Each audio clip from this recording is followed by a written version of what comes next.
The fresh photo slid into Nina's hand. It showed two Ethans standing together.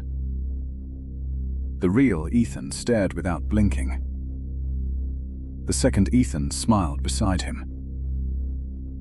Nobody in room 312 spoke.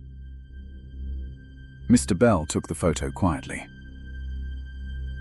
He looked more troubled than surprised. Ethan tried joking, but nobody laughed.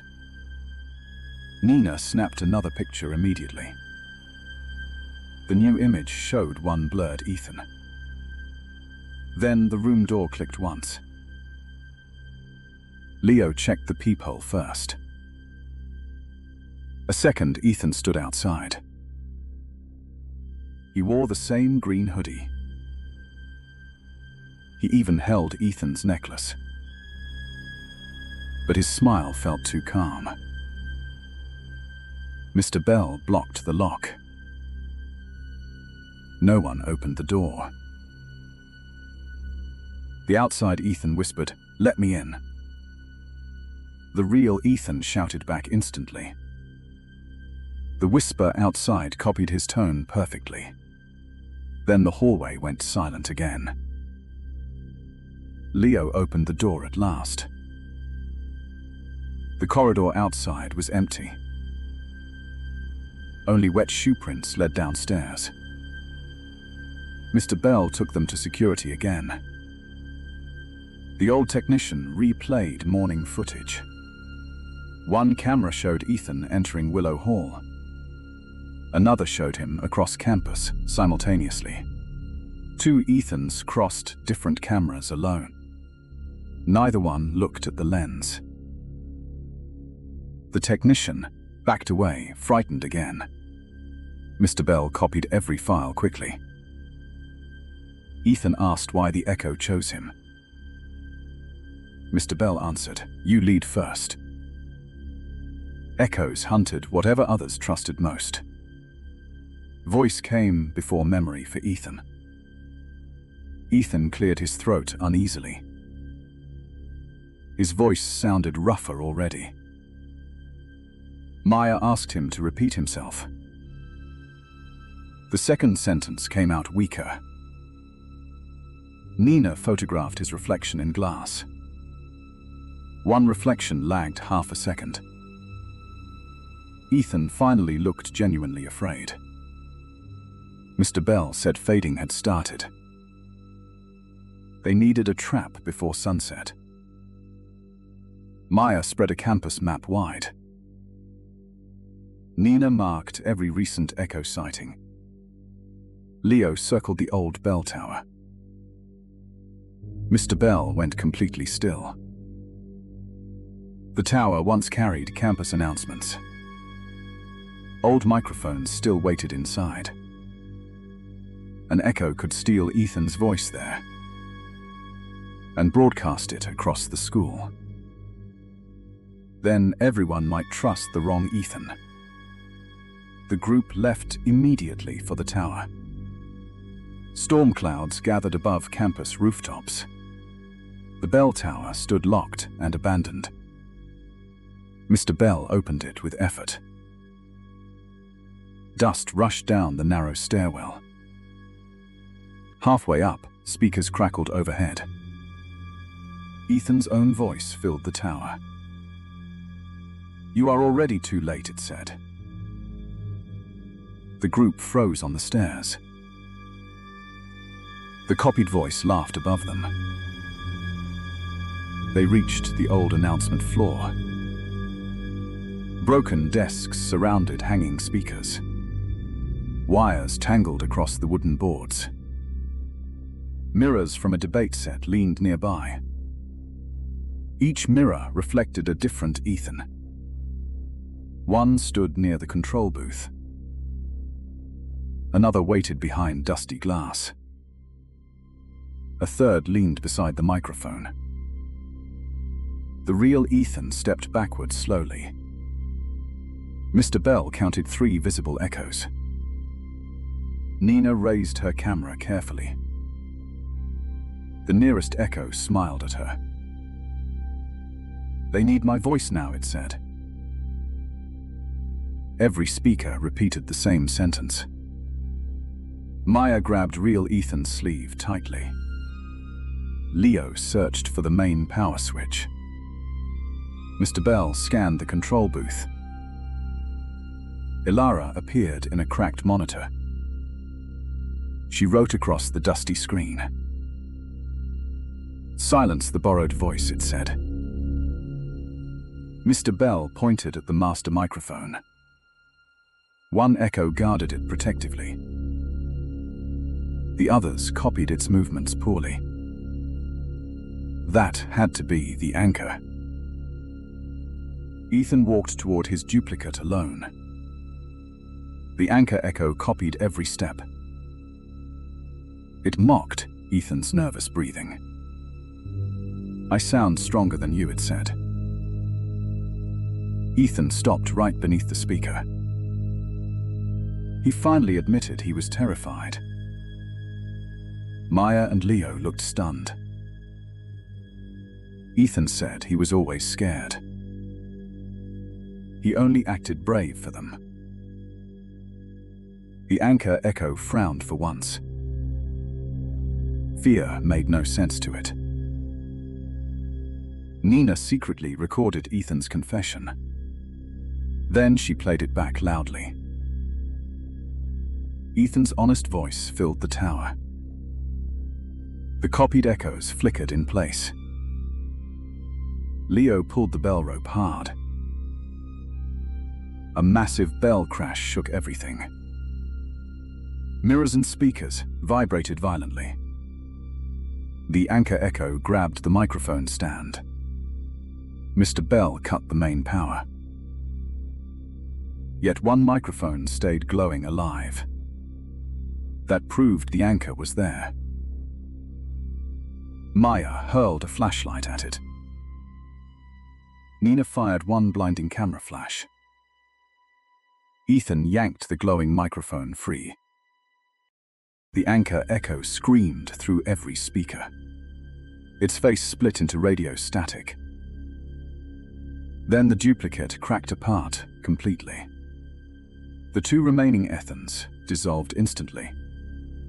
Nina found an old photo of Ilara. Its burned caption read, "Ethan 1962. Darkness swallowed room 407 after the knock. Someone knocked again, this time beneath them." Nina's phone lit without anyone touching it. Its flashlight revealed 4 terrified faces. Ilara had vanished from Ethan's side. The door behind them had vanished too. Another knock rose from the 5th bed. The mattress lifted like something breathing. Leo wanted to run, but nowhere remained. Ethan pulled the damp blanket away. A square opening waited beneath the mattress. Warm light shone from room 312 below. Then Nina's voice called from beneath them. Real Nina answered from inside room 407. Every friend slowly turned toward her. The voice below begged them to hurry. Maya looked through the opening first. Another Nina stood inside their bedroom. She wore identical clothes and glasses. She claimed the ghost had trapped her. The walls began folding toward the group. Ethan forced everyone through the opening. Real Nina jumped down last. The passage sealed above her instantly. Now 2 Ninas faced each other. Both screamed at exactly the same moment. One accused the other of being Ilara. The second repeated the accusation word for word. Leo locked the bedroom door again. Ethan ordered everyone to stop shouting. Maya asked Nina's childhood nickname. Both answered, "Little Owl," without hesitation. Leo asked about their first midnight prank. Both described his stolen red shoes. Ethan showed an old scar on Nina's wrist. Each Nina carried the same pale mark. Even their phone passwords were identical. Their fingerprints unlocked the same device. No test separated memory from imitation.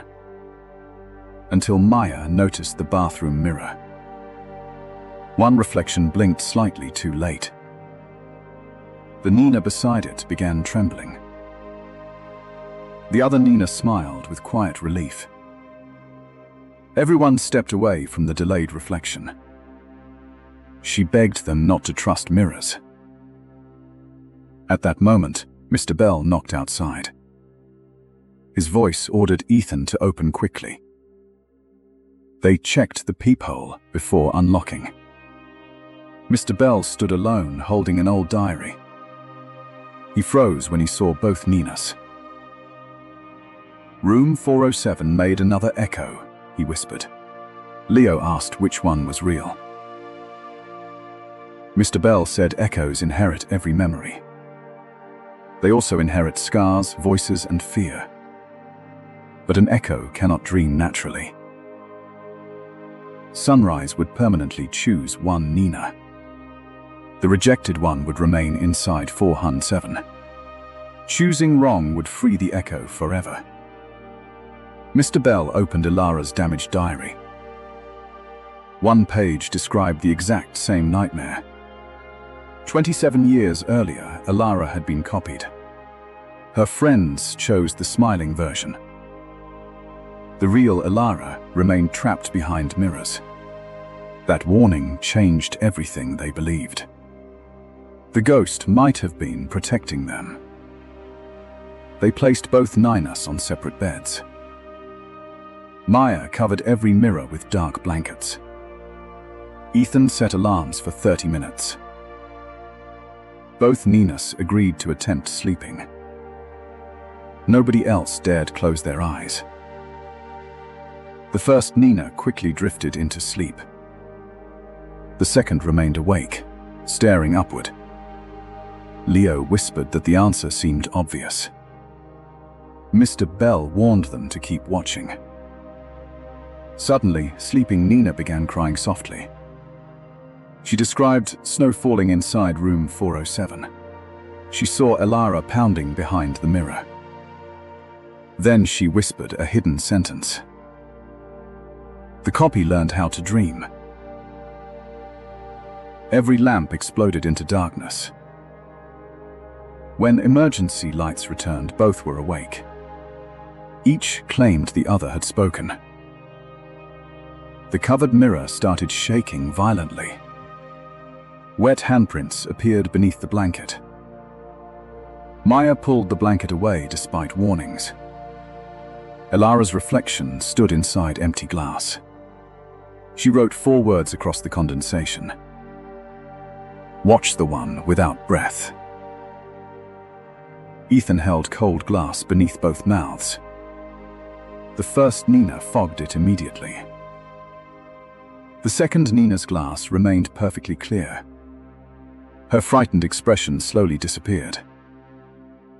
She lunged for Nina's camera, not them. The camera contained every photograph of Ilara. Destroying it could erase their only evidence. Leo grabbed the strap before she escaped. The false Nina threw him aside effortlessly. Her shadow stretched toward the locked door. The real Nina ran behind Maya. Mr. Bell shouted for everyone to reach sunrise. The hallway clocks began spinning backward. Windows darkened as dawn moved farther away. Room 407 was stealing time itself. Ilara's reflection pointed toward the wardrobe. Ethan opened it and found the hidden corridor. The false Nina blocked their only path. Maya shone the camera flash into her eyes. For 1 second, the echo became transparent. Ilara reached through the mirror behind her. Ghostly hands dragged the echo backward. The friends rushed through the wardrobe corridor. Mr. Bell followed, carrying Ilara's diary. They emerged inside the abandoned east stairwell. Morning sunlight finally crossed the broken windows. The real Nina remained beside them, breathing. Behind glass, Ilara silently closed her eyes. They believed the echo was trapped again. Then Nina's camera printed one final photograph. It showed Maya walking alone across campus. Another Maya followed directly behind her. Willow Hall never truly slept after midnight. Neither did Ethan, Maya, Leo, or Nina. They treated every night like stolen freedom. They ordered noodles and mocked campus ghost stories, especially stories about the abandoned East Wing. One rainy Thursday, boredom became their worst idea. Leo suggested visiting the 24-hour Riverside Market. Maya grabbed her jacket before anyone answered. Nina brought a camera for ridiculous midnight photos. Ethan promised they would return before 2. At 1:15, they quietly left Willow Hall. Rain polished every street into black mirrors. Their laughter echoed through the silent university district. The market glowed beneath one buzzing blue sign. Inside, an old clerk watched them without smiling. Then Nina noticed someone standing outside alone. A young woman waited beneath the broken awning. Her soaked hair covered most of her face. She wore an outdated blue dormitory cardigan. Maya assumed she was another stranded student. She pointed toward Willow Hall across the river. Ethan offered to let her walk beside them. The clerk suddenly dropped a glass bottle. When they turned back, his face looked terrified. The woman followed several steps behind the group. Her bare feet made no sound on pavement. Nobody noticed her reflection never entered puddles. Halfway home, every street lamp blinked off together. For 3 seconds, the city completely disappeared.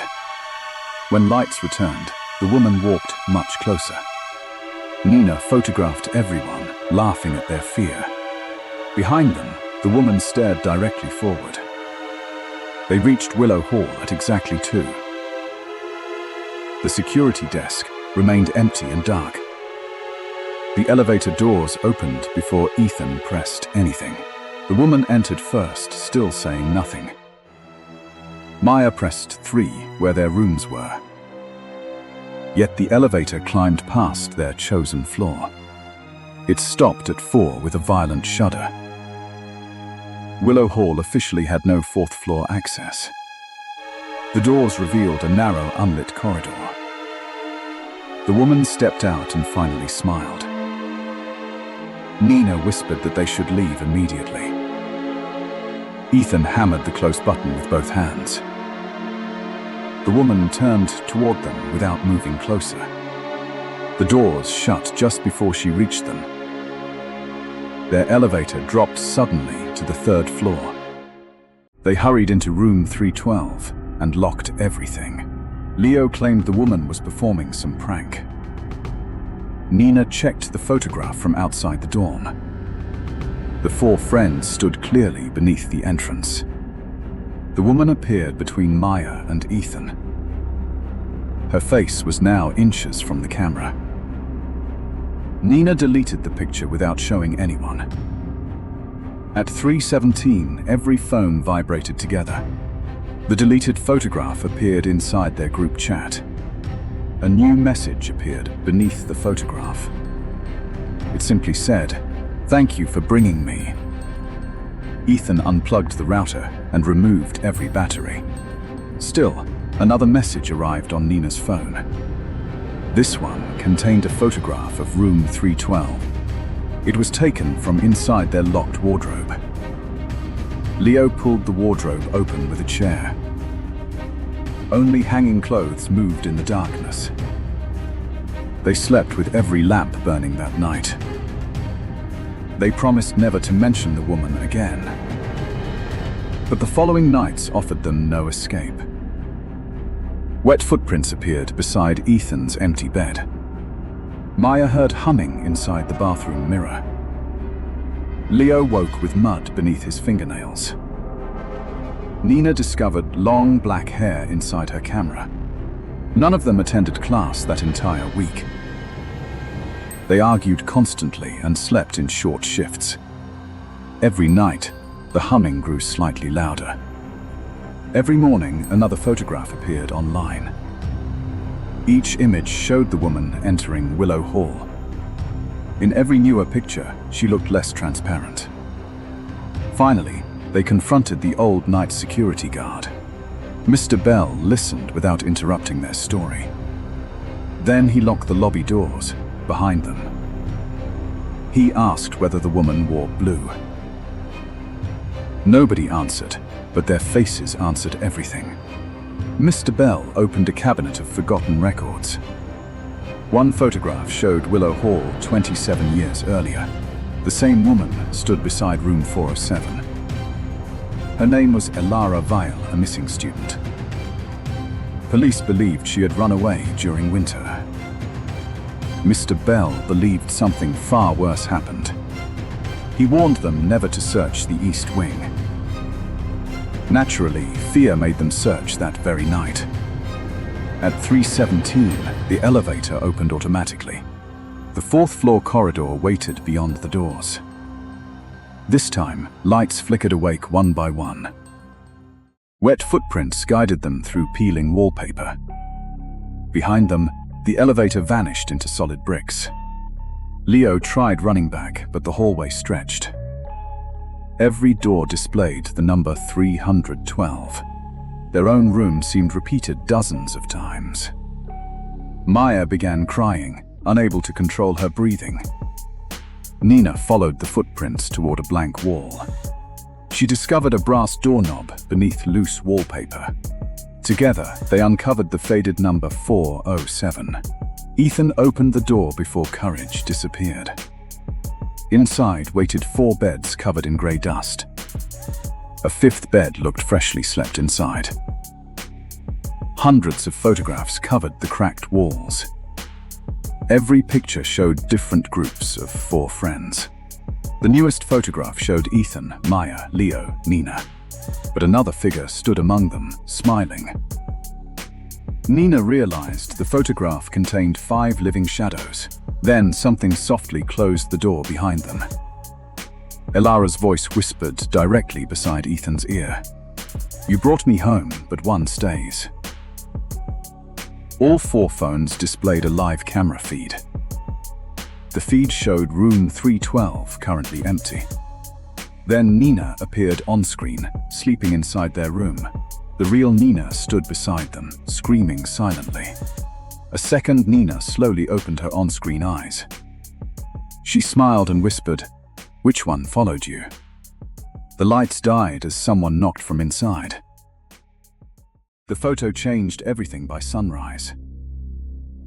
It clearly showed 2 versions of Maya.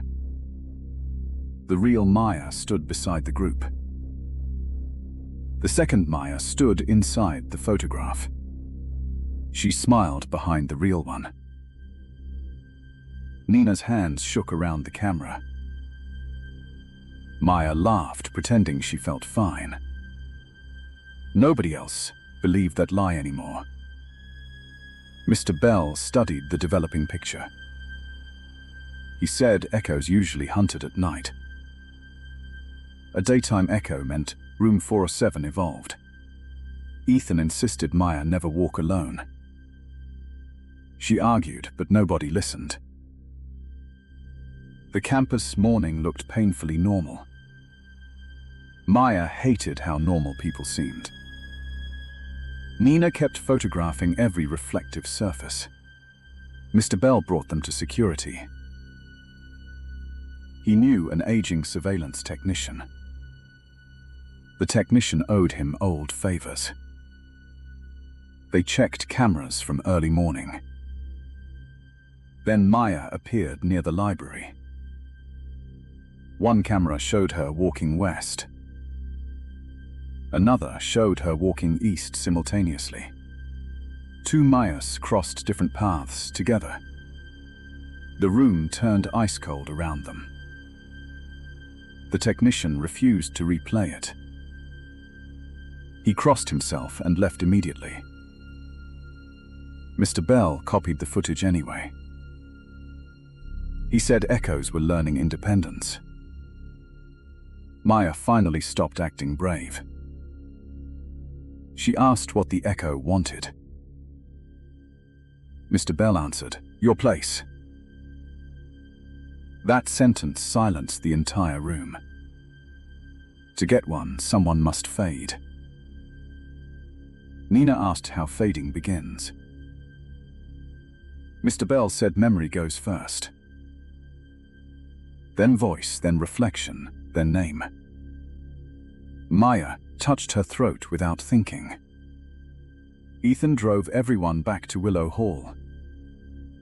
They locked room 312 before talking. Some showed Maya with blurred edges.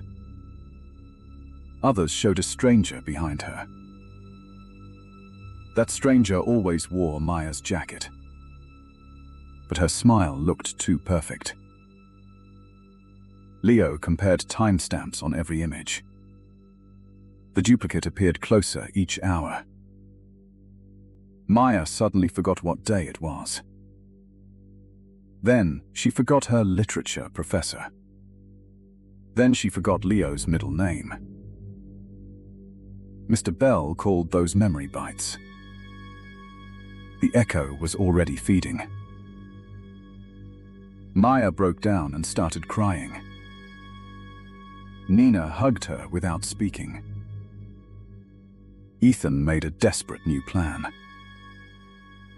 They would bait the echo publicly. Then it would reveal itself.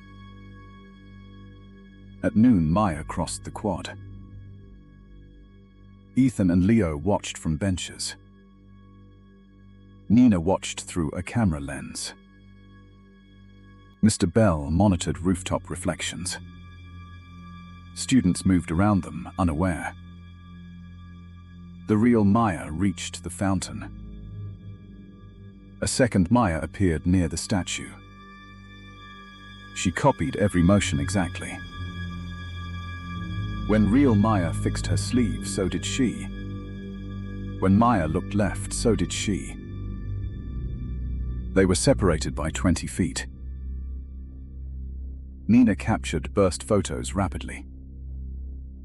Then the echo looked directly at her. It smiled without moving Maya's way. That proved it had independent awareness. Leo yelled, and students scattered. The echo turned and walked calmly away. Ethan chased through the history wing. Maya and Nina ran behind him. The echo entered the old theater building. Nobody used it after a fire. The hallway inside smelled like wet dust. Posters peeled from the walls silently. At center stage stood another Maya. Then another appeared beside her. Then another at the balcony rail. 3 echoes watched the real Maya. Mr. Bell arrived, breathless and pale. He said the theater held old mirrors. The stage lights switched on alone. A recorded applause filled the darkness. The echoes bowed like performers. Ethan grabbed her before she fell. Nina flashed the camera repeatedly. Each flash removed one echo briefly, but 2 others always remained. Leo found the burned control booth. Inside sat a cracked rehearsal mirror. Elara appeared inside the cracked glass. She wrote with a dripping finger. "Break the lead reflection," she warned. Mr. Bell guessed one echo anchored the rest. They studied the stage carefully. Only one shadow touched all lights. that Maya stood center stage smiling.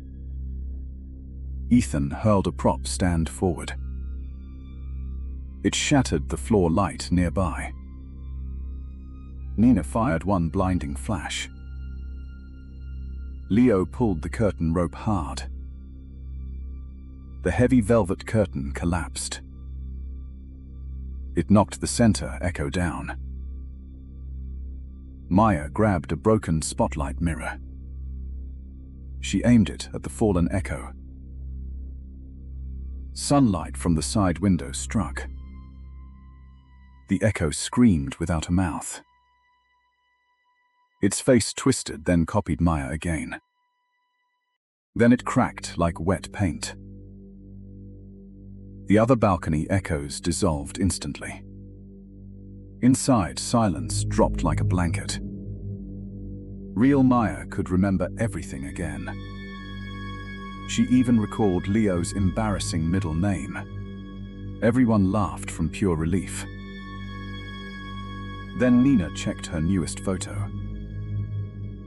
Beside Ethan stood another Ethan.